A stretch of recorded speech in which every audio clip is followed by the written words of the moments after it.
was, I intentionally said, Lord, I need an open space for you to lead me. Show me exactly how to do what I feel like he's given me to do. I think with the intention, we can get so busy in our lives, with good things, with things that we think are well-meaning, things that we think are ministerial things, opportunities, and we think these are good things that I'm doing, I'm serving God in these ways. And sometimes I think God says, but those are your plans. Those aren't necessarily my plans.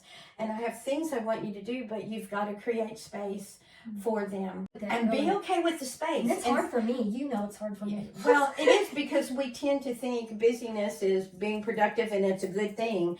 And I think God says, but there's things I want to do with your life, and you need to give me the free space to, one, clear my mind. When we don't have a busy agenda, it helps us to slow down a little bit. There were times when God says, I just need you to rest. I just need you to relax. The analogy that I used to use a lot, that I need for me often, is about a sponge. A sponge is meant to soak up things, right? We use it to wipe things off, to clean, to soak up. But that sponge, every so often, you've got to wring that sponge out. If you don't wring it out, it loses its effectiveness. Yeah, if it's full, if it's already full, it has no room. But then if you never use it, you just set it aside and never use it, over time it becomes brittle, it dries out. And it's of no use then either.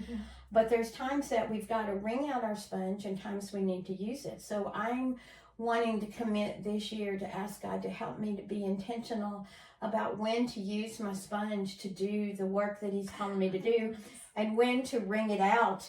And that might involve walking with you at 7:30 in the morning. I'm an early bird. I am not. That's part of wringing out my sponge in some respect, from the stresses and other things, and preparing me to be able to be productive in the things that God's calling me to do. And it takes some of both. So I'm asking God to help me with this concept of intentionality in my life, to be purposeful in my choices of how I spend my time, how I take care of myself, what I put into my body, what I put into my mind, and what I fill my heart with.